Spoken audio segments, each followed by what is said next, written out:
ಶನಿವಾರದ ವಿಷಯ ಸಾರ್ವಜನಿಕ ಸೌಕರ್ಯಗಳು ಮತ್ತು ನನ್ನ ಜವಾಬ್ದಾರಿ. ಸಾರ್ವಜನಿಕ ಸೌಕರ್ಯಗಳು ಸಮಾಜದ ಮುಖ್ಯ ಅಂಗಗಳನ್ನು ರೂಪಿಸುತ್ತದೆ. ಇವು ನಮ್ಮ ಜೀವನವನ್ನು ಸುಗಮಗೊಳಿಸಲು ಮತ್ತು ಸುಲಭ ಜೀವನ ಶೈಲಿಯನ್ನು ರೂಢಿಸುವಲ್ಲಿ ಮಹತ್ವವಾದ ಪಾತ್ರವನ್ನು ವಹಿಸುತ್ತವೆ. ಸರ್ಕಾರಿ ಶಾಲೆಗಳು ನಮ್ಮ ಆಸ್ತಿ. ಶಿಕ್ಷಣ ನಮ್ಮ ಜೀವನಕ್ಕೆ ಬಹಳ ಮುಖ್ಯ. ಇಡೀ ಜಗತ್ತನ್ನೇ ಬದಲಾಯಿಸಲು ಬಳಸುವ ಬಹುದಾದ ಅತ್ಯಂತ ಶಕ್ತಿಶಾಲಿ ಅಸ್ತ್ರ ಶಿಕ್ಷಣ. ನಮಗೆ ಜ್ಞಾನ, ಕೌಶಲ್ಯ, ಬುದ್ಧಿವಂತಿಕೆಯನ್ನು ನೀಡುವ ಸ್ಥಳವಾಗಿದೆ. ಶುದ್ಧ ಕುಡಿಯುವ ನೀರಿನ ಘಟಕ ಶುದ್ಧ ಮತ್ತು ಸುರಕ್ಷಿತ ನೀರನ್ನು ಒದಗಿಸುತ್ತದೆ. ಈ ಶುದ್ಧ ನೀರನ್ನು ಕುಡಿಯುವುದರಿಂದ ರೋಗಗಳನ್ನು ತಡೆಯಬಹುದು. ನೀರನ್ನು ವ್ಯರ್ಥ ಮಾಡಬಾರದು ಮತ್ತು ನೀರಿನ ಟ್ಯಾಂಕ್ಗಳನ್ನು ಸ್ವಚ್ಛವಾಗಿಟ್ಟುಕೊಳ್ಳಬೇಕು. ಆಲವೇ ಜೀವಜಲ, ಕುಡಿಯಿರಿ ಶುದ್ಧ ಜಲ, ಉಳಿಸಿರಿ ಅಂತರ್ಜಲ. ಅಂದು ಇಂದು ಎಂದು ಪರಿಸರವೇ ನಮಗೆ ಬಂಧು.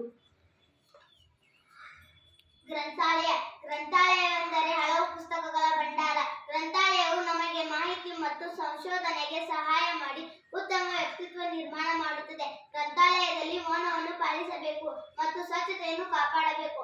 ಪುಸ್ತಕಗಳನ್ನು ಹರಿಯಬಾರದು. ಗ್ರಾಮ ಪಂಚಾಯಿತಿಯು ಕೂಡ ಸಾರ್ವಜನಿಕ ಆಸ್ತಿಯಾಗಿದೆ. ಗ್ರಾಮದ ಅಭಿವೃದ್ಧಿ, ಆರೋಗ್ಯ, ಶಿಕ್ಷಣ, ನೀರು, ರಸ್ತೆ ಮತ್ತು ಸಾಮಾಜಿಕ ಕಲ್ಯಾಣದಂತಹ ಮೂಲಭೂತ ಸೌಕರ್ಯಗಳನ್ನು ಒದಗಿಸುತ್ತದೆ.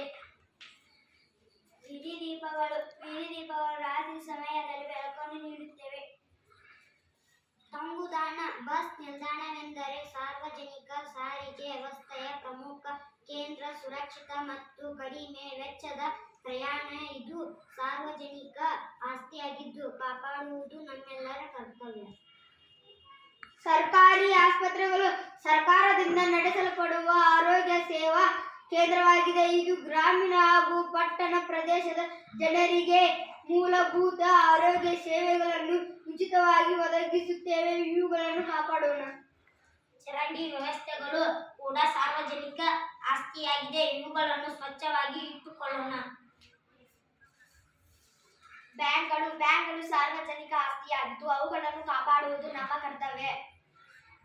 ಉದ್ಯಾನವನಗಳು ಕೂಡ ನಮ್ಮ ಸಾರ್ವಜನಿಕ ಆಸ್ತಿಗಳಾಗಿವೆ.